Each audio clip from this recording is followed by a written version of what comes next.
What's happening, everybody? Welcome into Locked On SEC. Great to have you guys along on today's show. The great Tim Brando will join us to talk all things college football. We'll get his thoughts on the SEC and what in the world is with the Big Ten, Pac-12, and the ACC forming this quote-unquote alliance. No idea. We'll discuss that with Tim Brando.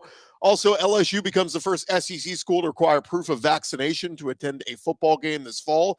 Will other SEC schools follow suit? We'll discuss that.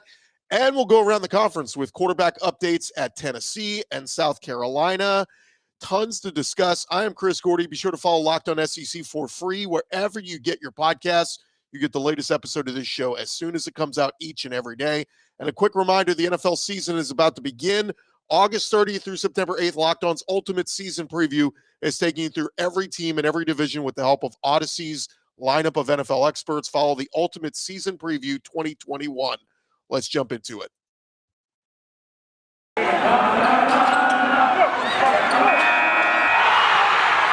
are Locked On SEC, your daily podcast on the Southeastern Conference. Part of the Locked On Podcast Network, your team every day.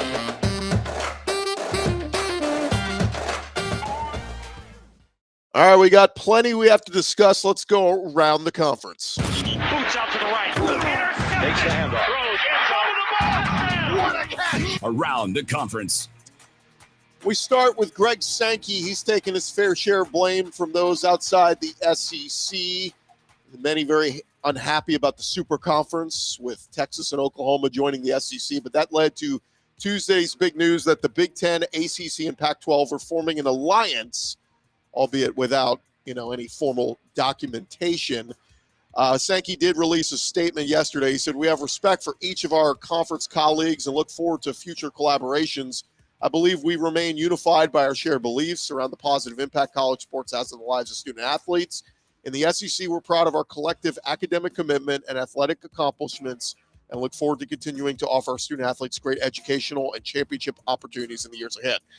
We'll see what the relationship between the alliance conferences and the SEC is moving forward, but it sounds like Greg Sankey isn't very concerned about it. In actual SEC news, LSU football announced on Tuesday new rules regarding those who wish to attend LSU football games in Tiger Stadium this fall. All fans 12 years of age and older will now have to show that they are either vaccinated or have a negative COVID test 3 days before the game. LSU will require all guests to provide that proof. They can do so using an app or show their actual card. The policy will be in effect beginning September 11th for their game against McNeese State. Now, also yesterday, the Atlanta Journal-Constitution reported the University of Georgia is set to allow its fans to return to business as usual. That means there will be no masks, no social distancing requirements, and Georgia will not be asking for proof of vaccination to enter the grounds. Tailgating is also back as well. So LSU asking for proof. Georgia says they're not. Let's see what all the other SEC schools announce here in the coming days to weeks. Also yesterday, the SEC, they released the coaches' picks for the 2021 preseason all-SEC teams. Alabama led the way with 15 players honored in total, including a league-high 7 first-team selections. Meanwhile, Georgia had 11 total players honored. Auburn had 9 guys on the preseason squads. Just kind of some of the names to highlight. Matt Corral for Ole Miss was the first-team quarterback. Isaiah Spiller from A&M and Tank Bigsby from Auburn. Those were the 2 running backs. Wide receivers, John Mechie from Alabama, Treylon Burks from Arkansas, Jalen Watermeyer from A&M, the tight end, and so on and so forth. But no surprise there. Matches what a lot of the other preseason polls are. But the preseason all-SEC coaches teams are out there if you want to go check those out. Over at Tennessee, a new era will be underway soon with a new quarterback, and that new quarterback could be Joe Milton, the transfer from Michigan. He is gaining some ground in the quarterback competition, according to Matt Zenitz of On3 Sports. Milton chose Tennessee in late April after going into the transfer portal during his career with the Wolverines. He had 1,100 passing yards with 5 touchdowns and 6 interceptions. He also has the ability to run the ball. So will it be Joe Milton? We will see if Josh Heupel makes an announcement very soon. Over in South Carolina, Shane Beamer met with reporters yesterday and updated the latest info he on his quarterback spot. He said Luke Doty had his cast removed on Sunday, and he's now in a boot. And because of that, wanting to see how Doty responded, the Gamecocks are not yet in a position to name a starting quarterback. Beamer said he thinks they have a good feel on who will be the starter by the end of this week. He said ideally next week would be a great time to name a starter so that everyone can rally around him and that guy gets more reps in practice.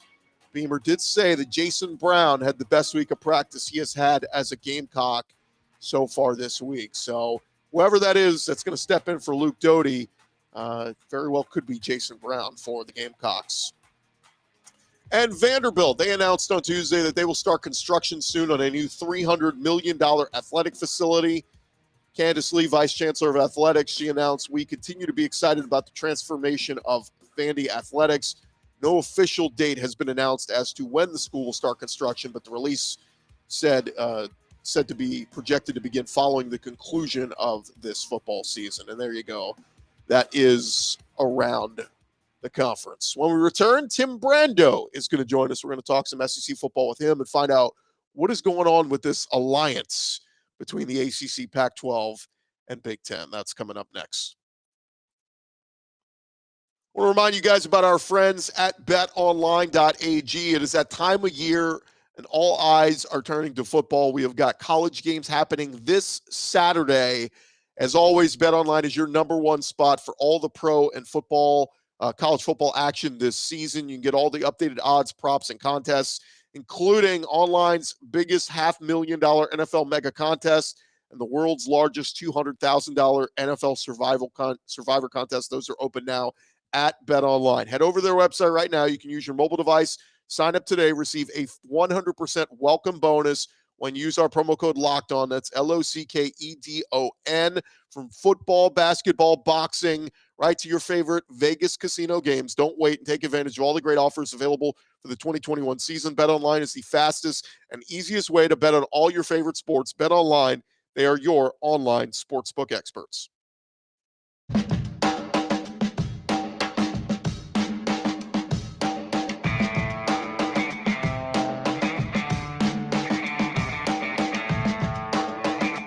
Going along here, Locked On SEC, talking all things SEC football and college football. And man, oh man, the news coming out of the last 24 hours or so, when we hear about this thing called the Alliance and what in the world that is, the Big Ten, the ACC, and the Pac-12's response to SEC expansion and adding Texas and Oklahoma. And man, it feels like, I guess, a little over a decade ago when there was a man on the national airwaves talking about the fly in the ointment on CBS Sports television, the one Tim Brando. Tim, I can't help but think back, my friend, a little bit about a decade ago where you were talking about the fly in the ointment and what's going to disrupt the system. And now here we are with the system is disrupted, my friend. The system's been a failure and has been a failure for such a long time. And I don't know if you've read Dan Wetzel's most recent piece that is out on social media now, but if you haven't, you should. He basically is saying college football is at war with itself. And I have to respectfully agree that it is. And it's going to continue to be until we complete what I think is this inflection point of college football turbulence and realignment being part of that turbulence, expansion being part of that turbulence as it relates to the college football playoff. All of those things figure into the equation with the news of this day and really I think the news that's going to be made between now and the time we finally have games played this weekend and certainly into next weekend when my season starts, when the Raging Cajuns play at Texas and Austin. Well, help me out here, Tim. What do you make of all this? Like I read through everything. I heard the quotes. I heard the commissioners of the Big Ten and the ACC and the Pac-12 talk, and they said, we're going to sometimes partner up, but not all the time. And there's not really going to be a contract here. Like, what is this? What is the alliance, if you had to explain it? My personal belief is the alliance is a reaction with regard to the decision that the SEC made to expand with Oklahoma and Texas, it is those three conferences' way of saying, okay, you started something, and this is the next domino. And the domino doesn't necessarily mean we are going to expand our leagues at all, because we don't feel like we need to expand our leagues at all to give greater value to what our leagues offer. And at the very top of the list of what leagues offer are television rights. And the Big Ten is next up. This is something, Chris, that a lot of fans really don't keep up with and don't care about until they turn on their TVs and find that where they thought they were going to see their game, they're not seeing their game. Fans really don't care about the business of intercollegiate athletics. I mean, they don't. And whenever I get into any discussions about it on social media, and even during the time in which I had my own radio show and it was simulcasted on CBS Sports Network for a number of years, as you know, I would talk about it, every week. I would discuss sports business. And more oftentimes than not, fans did not receive it well, or it just went right over their heads. And again, it matters to them only when it affects their team. And I'm not speaking disparagingly of fans. I'm just pointing out the tribalism of college football fans is what it is. And until it affects them in their locale, they really don't care very much. But let me tell you, sports business as it relates to intercollegiate athletics has never been more paramount to the decisions that are being made that affect the consumer than now in history. It never has. And I think that this was a direct response to the SEC's decision to poach those two teams away from the Big 12. And regardless of what other fans may think about that term poaching, we live in a world of images and impressions, and whether it was just Greg Sankey taking a call or Greg Sankey making a call, it's still going to be perceived as poaching. Okay. That's the way it's viewed outside the SEC. So I think what these three men did today, all of whom I think are well-respected, highly intelligent people that care deeply about college football, just as Greg Sankey does. I think they basically were saying today that when it comes to major decisions that are going to be made by the power conferences in college football, you can rest assured these three are going to be voting the same. And our three votes matters more than your one vote. That's what I believe it meant. There's no contract. They were very clear to point that out. But they have an allegiance that will allow for better games to be played intersectionally, which they already have. But they're going to really underline it, underscore it, and make it a priority moving forward, so they can do what? Enhance the value of their content. Their television content needs to be enhanced because it brings greater value to their rights fees. This really helps the Big Ten because they're the first conference to have its television rights up for negotiations. Their contract ends after the 22 season, starting in 23. So 2 more seasons, and then they have to have a new television deal. And right now, the company I work for has the primary deal. ESPN has the secondary deal within that conference. The Pac-12 does not have its contract come to an end until 24.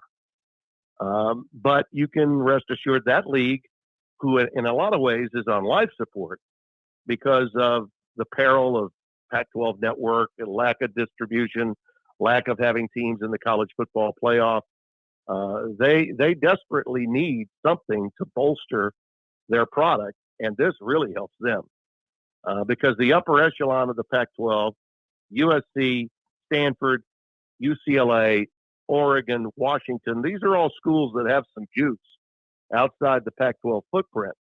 And by playing games against the Big Ten, which has the most households of any portion of our country and has big-time brand name programs, all of whom aren't necessarily playing their best. See Michigan for details, but has Ohio State as the big kahuna of their conference to go along with really solid programs that have been consistent top 15 schools like Michigan, like Wisconsin, and like Iowa, to go along with an uprising that's taken place in places like Minnesota and Indiana.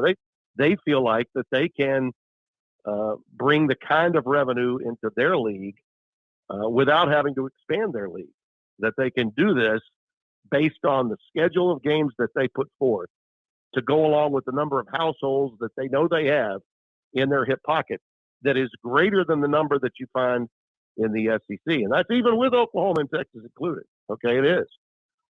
They're saying we can still have our lofty perch atop the business model of college football without having to make adjustments or bring in big bad brand names, big bad boy brand names like Oklahoma and Texas. I mean, look, that was a shot across the bow from the SEC when they got Oklahoma and Texas. And these guys all felt like, I think, as a group, they needed to respond, and that's what they did. More with Tim Brando right after this. Built Bar, still the best tasting protein bar out there.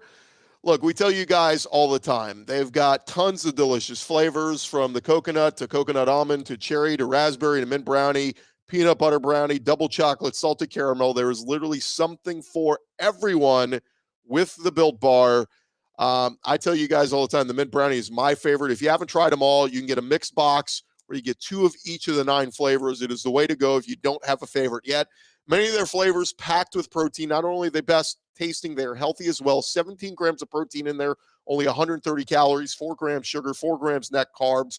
Order today, and you can get that raspberry or mint brownie or whatever you like. 9 amazing flavors, all tasty and all healthy. Just go to BuiltBar.com. Use the promo code LOCKED15. That's LOCKED15. You will get 15% off your first order. When you use the promo code LOCKED15, get 15% off at BuiltBar.com, BuiltBar.com. Continuing our conversation with the great Tim Brando, and you'll be out on the call here very soon with the start of college football. Before I get your thoughts on some of the teams in the SEC, you mentioned you're going to be on the call. That's a big one to start the year for Texas, right? It is. I mean, the Raging Cajuns return everything, really, to a Billy Napier coach team that was so good a year ago after beating Iowa State by nearly 3 touchdowns. They only lost the 1 game, and frankly, they have an opportunity here to slay, a future SEC opponent. You can bet that's in their minds too. you always want to get Texas at Texas and beat them, but to get Texas at the time that they have just opted out to go to the mighty SEC, that only inspires, I think, Billy Napier's team even more. So that's going to be a whale of a game, and I've got Texas on upset alert for that game right now. Wow. And I think it's going to be a very close game. Texas has got a new quarterback. I think it's an iffy situation, and now they've got a great defensive mind that knows something about defending the spread concepts that the Raging Cajuns will bring.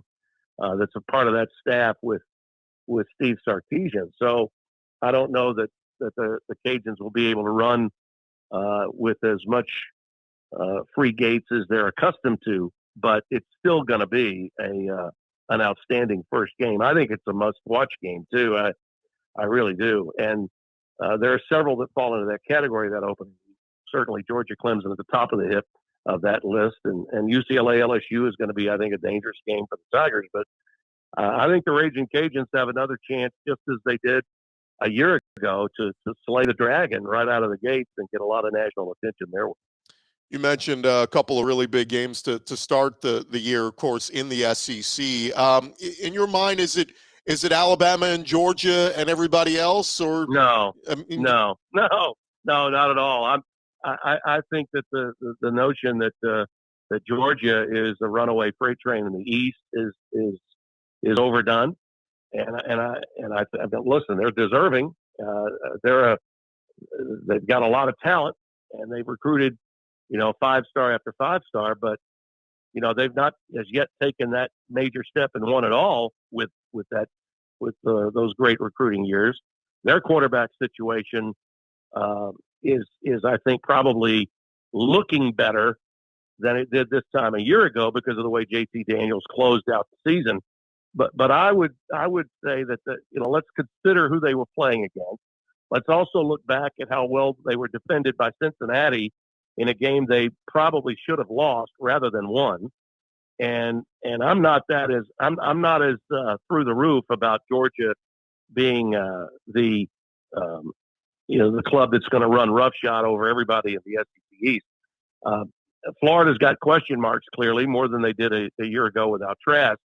That probably has as much to do with Georgia's perception being what it is than anything else. Alabama is.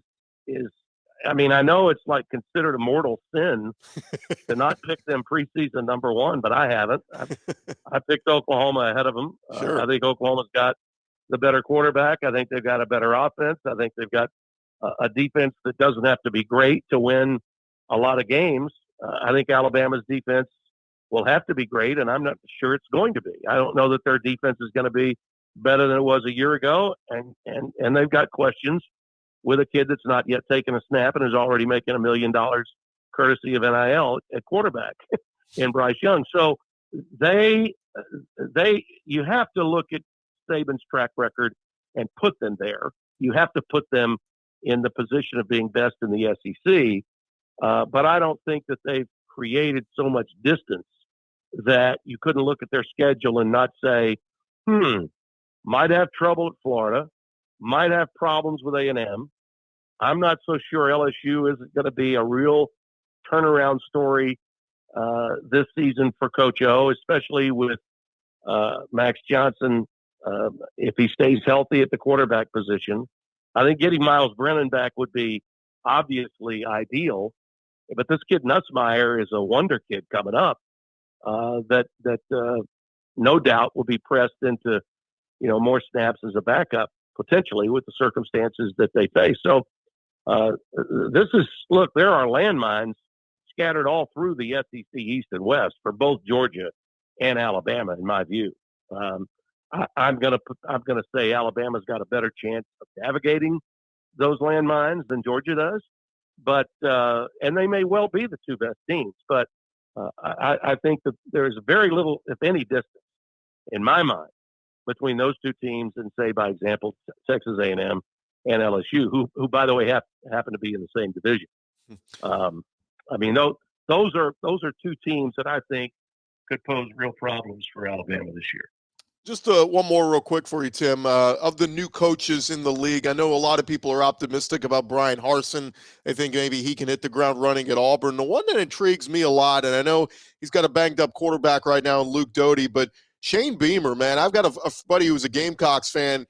They love this guy. He hasn't even coached a game yet there, and they're already embracing him. And obviously a great family pedigree. You know Frank Beamer for so many years. Yeah. Shane Beamer's really getting a lot of people turning some heads and buying into this program for the future. Well, yeah, he's ready-made because of his pedigree, and he knows what he's getting into. I think that he's great during the talking season too because he's well-versed, he's charismatic, and he's candid and very likable, very relatable. The kind of guy that's disarming when you meet him.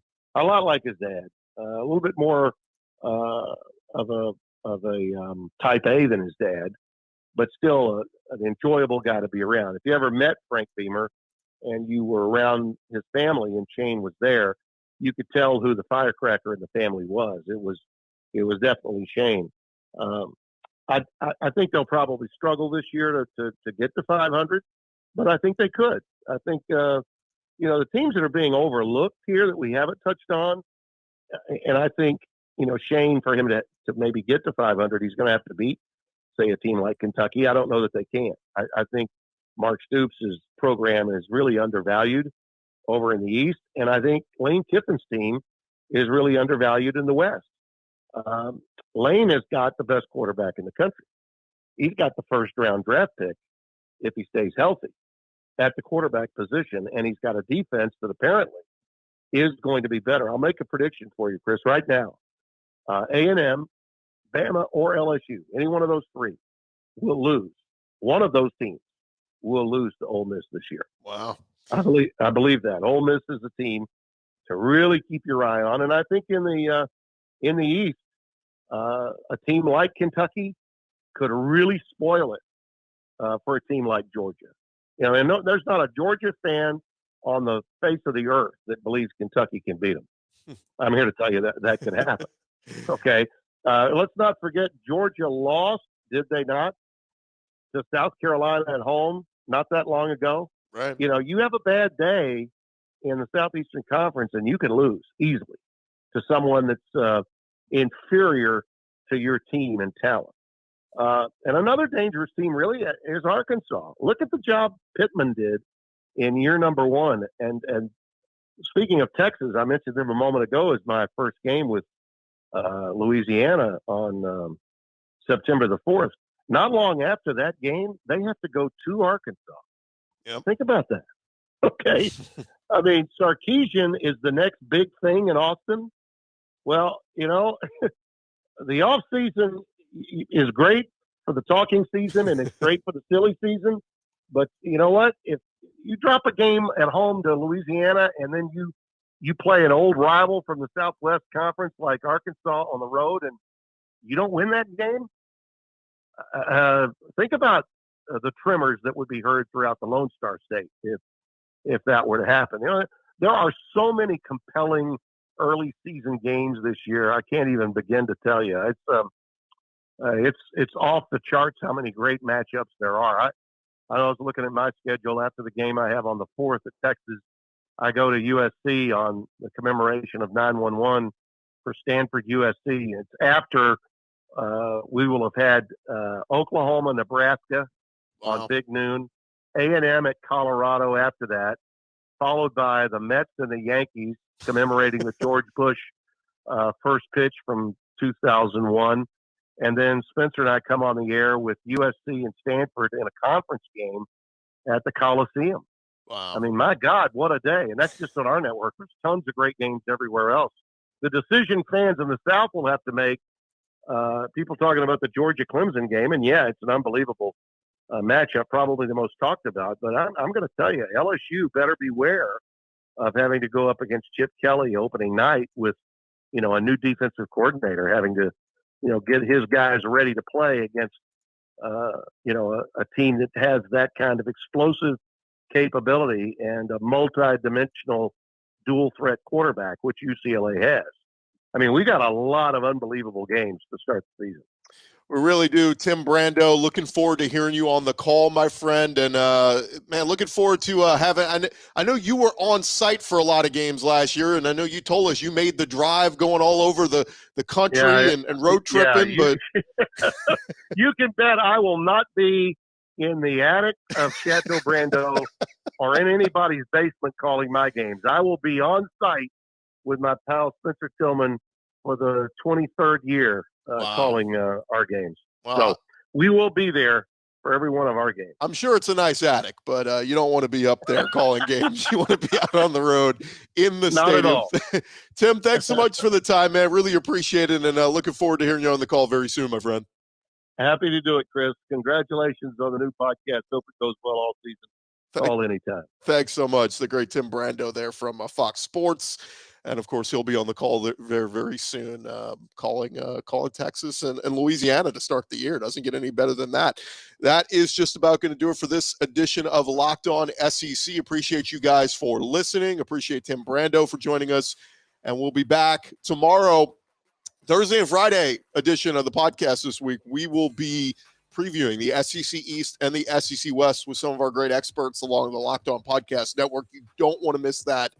I am Chris Gordy. We'll talk to you guys tomorrow right here on Locked On SEC. And a quick reminder, betting on the SEC has never been easier. Don't make it a guessing game. Listen to the new Locked On Bets podcast with your boy Q and Lee Sterling. Get Lee's Lock of the Day. Follow Locked On Bets, brought to you by BetOnline.ag, wherever you get your podcasts. Talk to you guys tomorrow.